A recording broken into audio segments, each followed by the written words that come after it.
Alexandre Santos. Eu vou pedir para ele se apresentar para todo mundo aqui.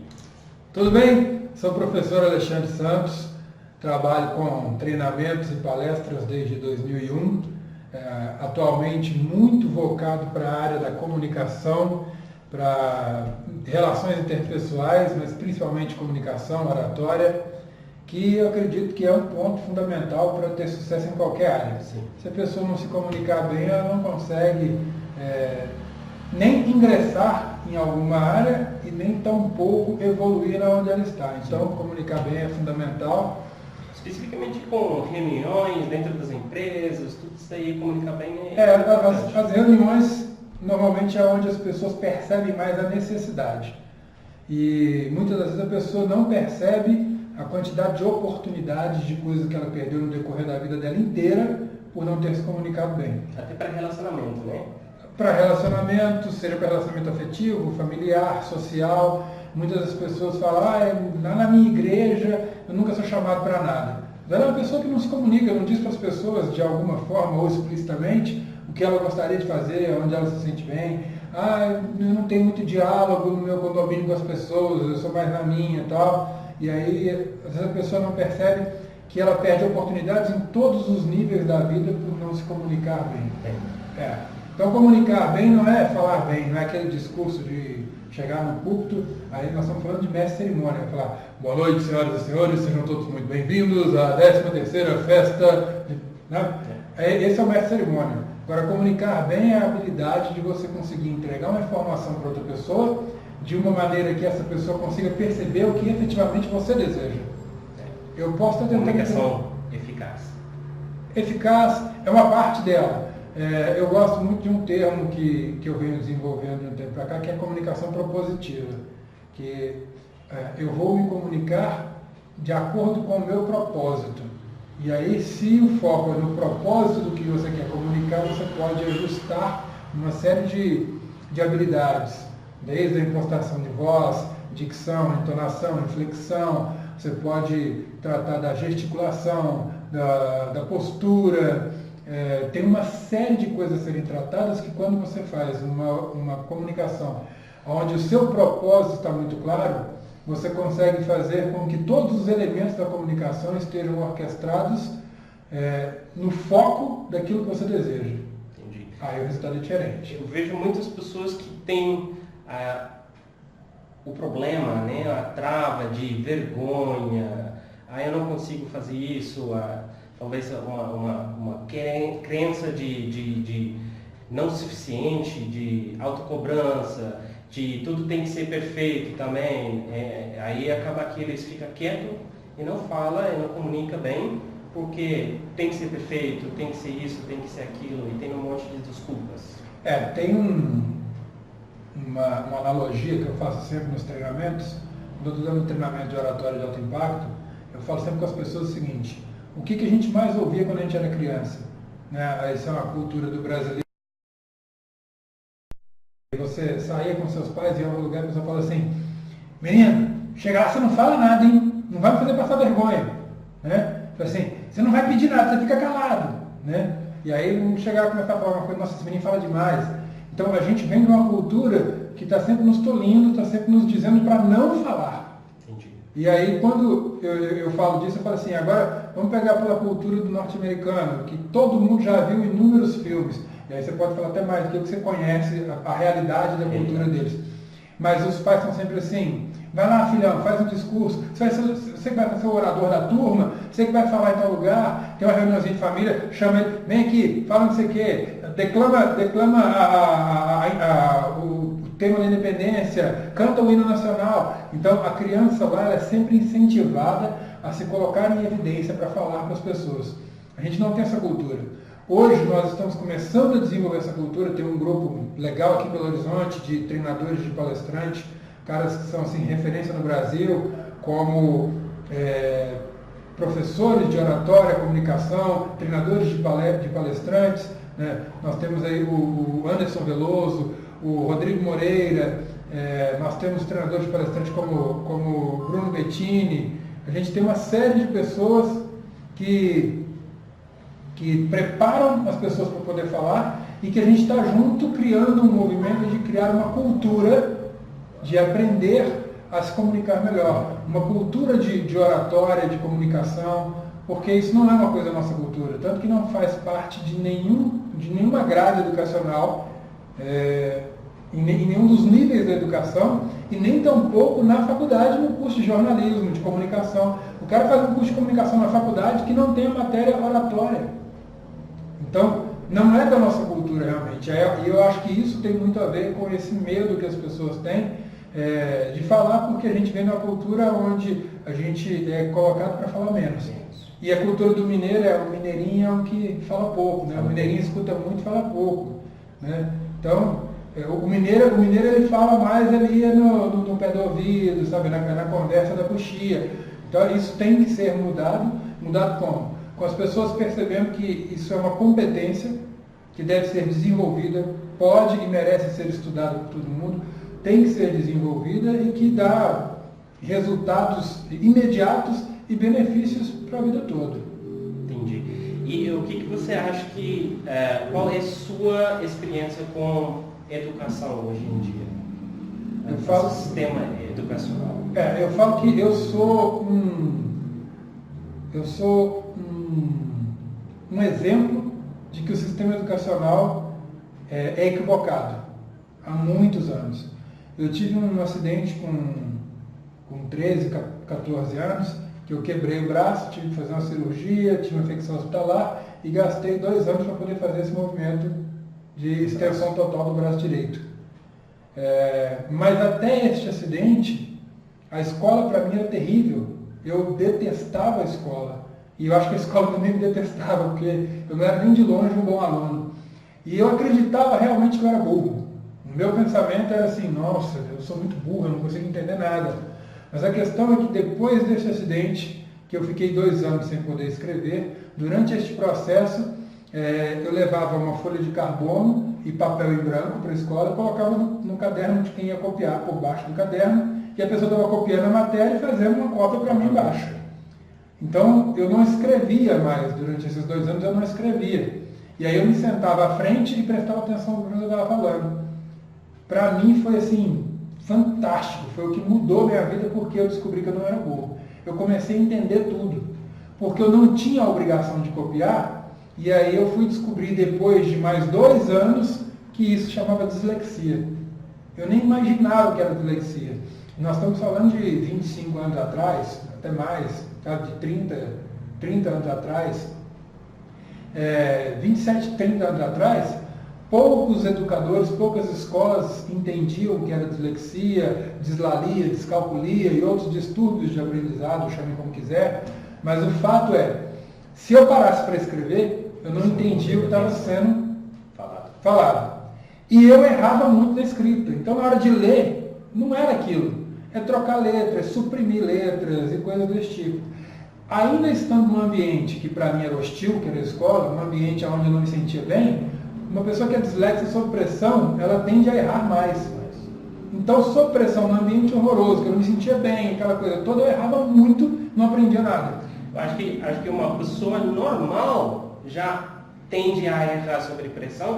Imagina alguém que tem uma deficiência, um problema. E aí, quando eu comecei a entender tudo que os professores explicavam, e comecei a fazer prova oral, eu saí do cara que se achava burro e que tinha notas péssimas e fui para um dos melhores da classe. Muito bom. Isso foi transformador. Por quê? Porque quando meu braço sarou, eu não voltei a escrever. Eu largava para lá, o povo ficava louco. Então, assim, eu cursei administração com recursos humanos e perdi a paciência com alguns professores que eu achava péssimo também, aquela coisa muito engessada, cheia de regras, etc. Aí eu fiz educação física. A educação física, para você ter ideia, quando eu formei, eu ainda cheguei a mostrar para alguns amigos, eu completei o meu curso de educação física, eu fui pegar o material que eu havia de fato escrito, né? Eu não tinha 10 folhas escritas em 4 anos de faculdade.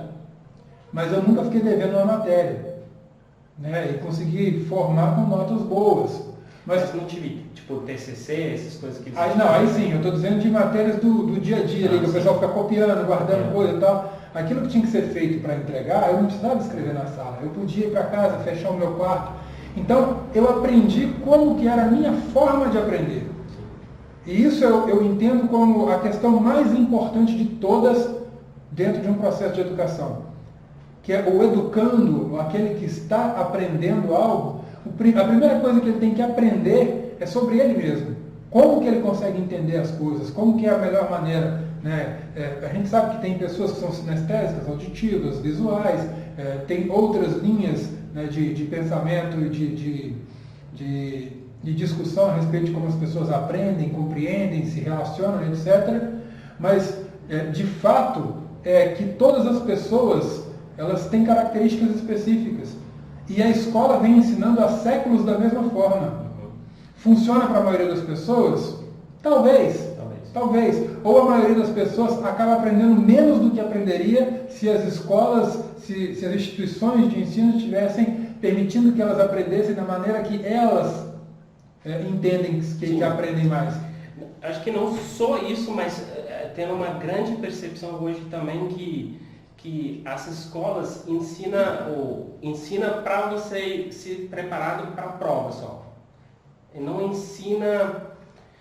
Tipo assim, você passa todas as matérias, você tem que passar numa prova. E acabou, pronto. Você não aprende aquilo para a vida. Eu acho que, especificamente com coaching também, poxa, as coisas que eu aprendi nos coaching, essas coisas, são coisas que você tem que levar para a vida. Se você aprende essas técnicas, essas coisas na escola já, acho que todo mundo seria uma pessoa melhor. É como pensar na aula de matemática.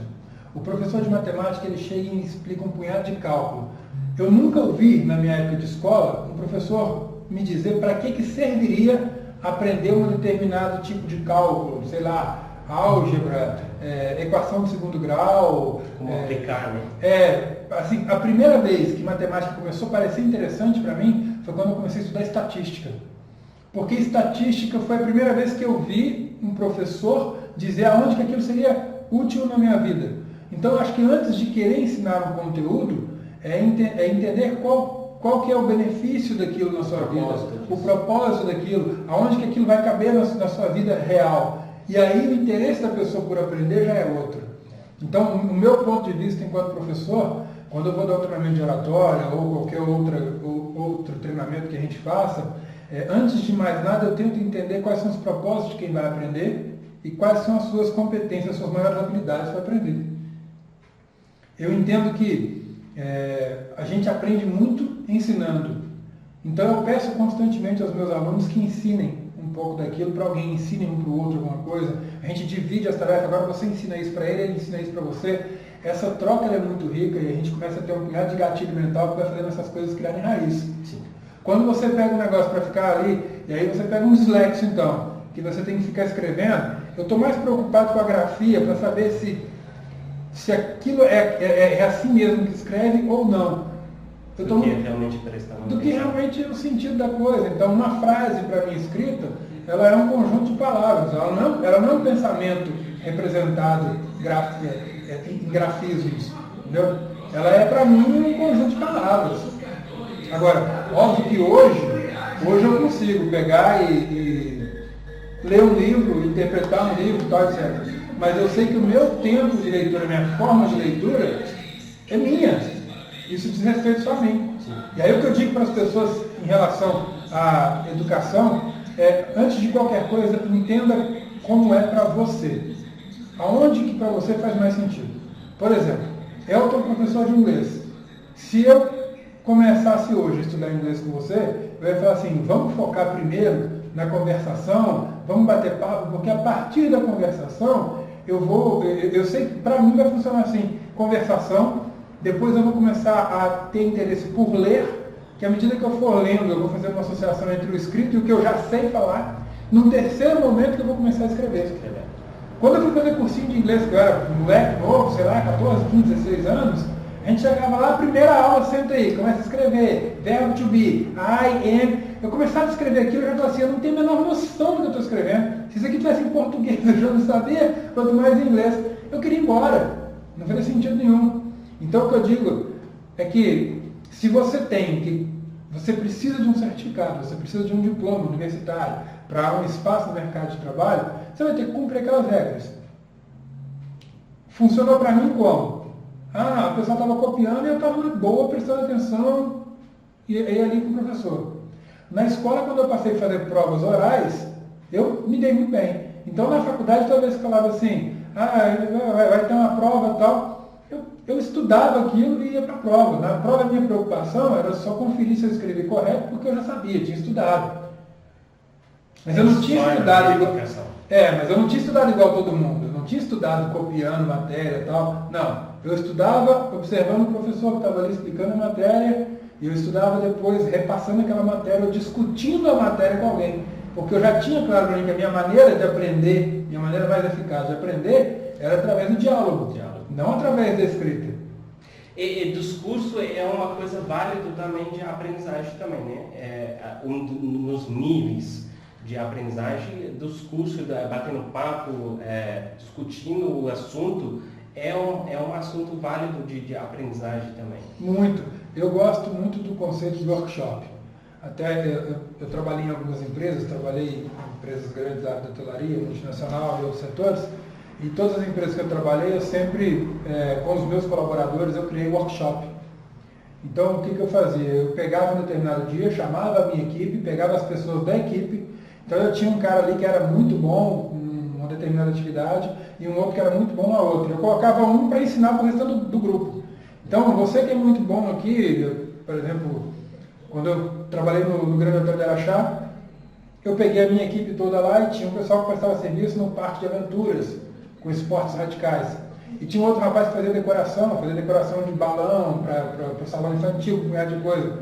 Eu peguei o cara do parque de aventura e coloquei ele para dar um curso para todo mundo sobre a utilização daquele material, segurança, etc. Peguei um outro que dominava a parte do parque aquático para ele dar um curso de salvamento para todo mundo, primeiros socorros. O outro para dar um curso para o outro numa outra área. E aí as pessoas, elas aprendem muito mais quando existe essa troca. E aí eu não tenho dúvida, qualquer pessoa que estiver nos ouvindo, nos assistindo aqui, pega você agora para analisar. Aonde você aprendeu mais? Quando tinha alguém simplesmente narrando e dizendo aquilo como era, ou quando tinha alguém trocando com você, que você estava ali dialogando com a pessoa e tudo mais. Então, eu acho que independente da pessoa ser disléxica, da pessoa ter dislexia, dislalia, descalculia, da pessoa ter timidez excessiva, da pessoa ter um problema social, psicológico, que seja, para todo mundo o aprendizado é maior quando há troca.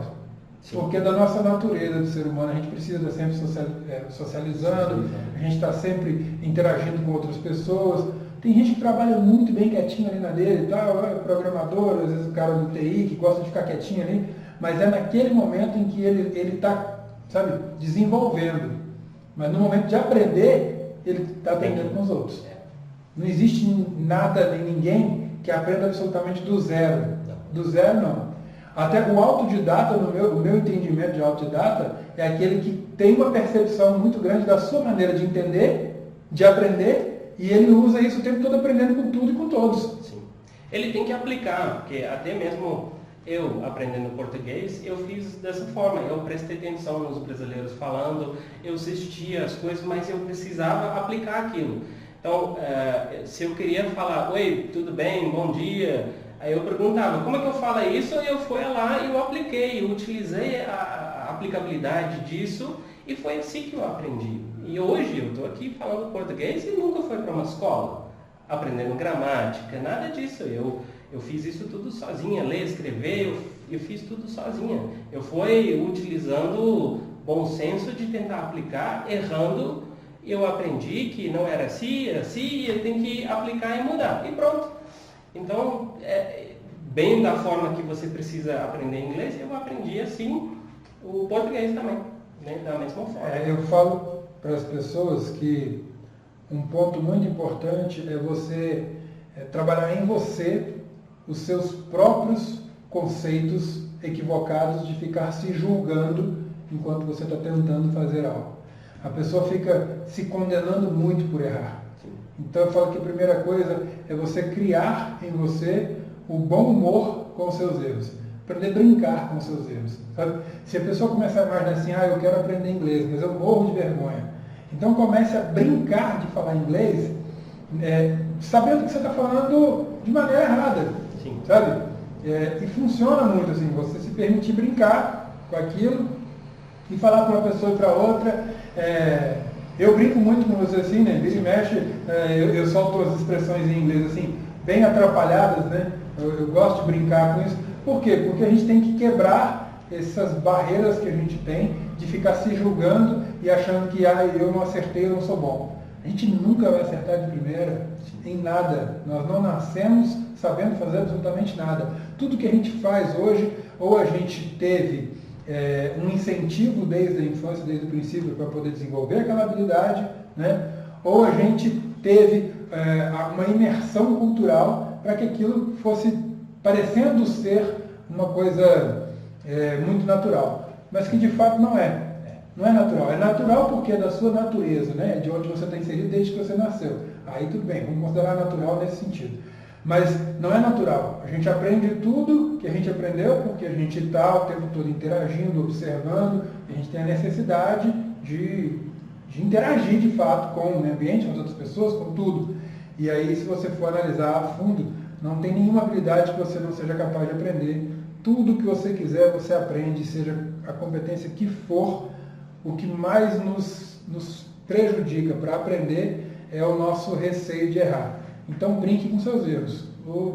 Minha dica é isso. Brinque com seus erros, divirta, aprenda a rir de você, porque isso vai te trazer um conforto muito grande e esse conforto vai te colocar num nível de produção, de aprendizado muito maior. Muito maior. Muito bom.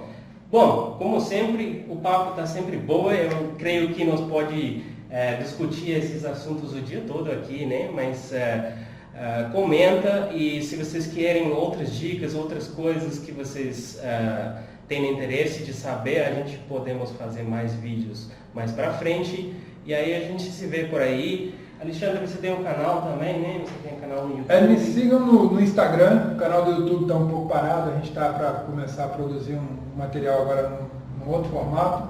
Então me sigam no Instagram, professor Alexandre Santos, professor Alexandre Santos no Instagram.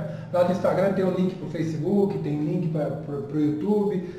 Lá eu vou estar sempre colocando bastante informação para todo mundo. É um bom caminho para a gente começar a conversar. Lá eu falo também dos cursos e treinamentos, das próximas agendas de cursos e treinamentos, os cursos abertos eu divulgo lá, os fechados não, obviamente. Mas a gente também faz a mentoria, que é um trabalho de atendimento individualizado para a pessoa que quer desenvolver essas habilidades e precisa de um momento específico com ela ali para poder ir mais a fundo naquilo que ela quer desenvolver, às vezes em menor tempo. Então tem também a possibilidade da mentoria. E tem um livro por aí também, né? Tem um livro que está agora já na fase de ilustração e diagramação, né? Que é o Oratória para o Mundo Digital. É o livro que a gente vai falar, como falar na internet, como falar no mundo digital para as pessoas, através dos sistemas tecnológicos, né? Falar por vídeo, por podcast, por aí vai. Daqui uns 2 meses no máximo já está liberado para todo mundo. Oratória no Mundo Digital, o livro que não deveria ter sido impresso. Muito bom, muito obrigado e até o próximo. A gente se vê por aí. Foi um prazer. Tchau, tchau. Tchau.